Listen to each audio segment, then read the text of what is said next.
जो आरोपी आहे, जो ताब्यात घेण्यात आलेला आहे, त्याच्या वयाबाबत आपण खात्री केली तर त्याचं वय 17 वर्ष आहे.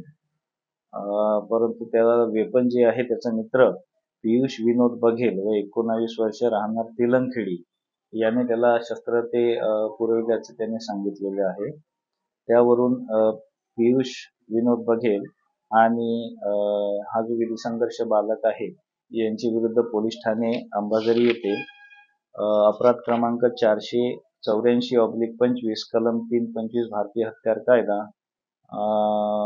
आणि महाराष्ट्र पोलीस अधिनियम 135 याप्रमाणे गुन्हा दाखल करण्यात आलेला आहे.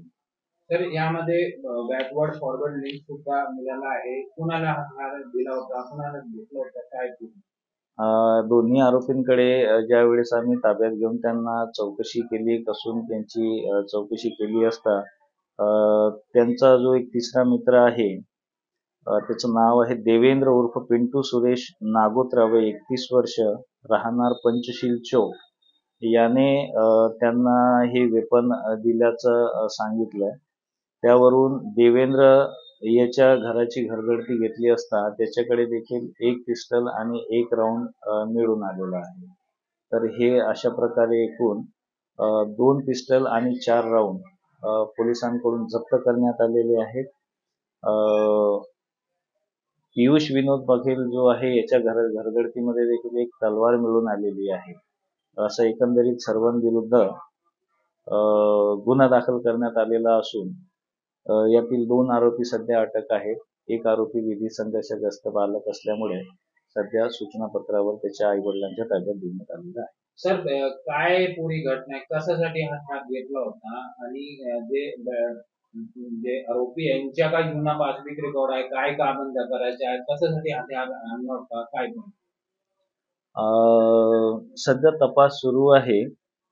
याबद्दल अधिक माहिती आरोपींकडे विचारपूस करून PCR दरम्यान विचारपूस केल्यानंतर अधिक माहिती प्राप्त होऊ शकते.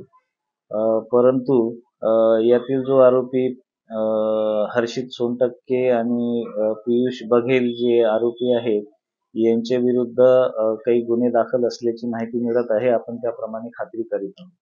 तर जो मेन आरोपी आहे देवेंद्र यांनी ही पिस्टल कुठून आणली होती आणि त्याचा काही रेकॉर्ड आहे का, म्हणजे त्याचे काही रेकॉर्ड रॅकेट सोबत जोडलेला आहे का?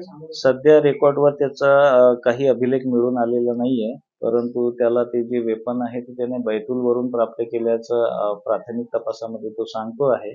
अधिक तपास सुरू आहे. याबाबत पुढील काही दिवसातच स्पष्टता येईल.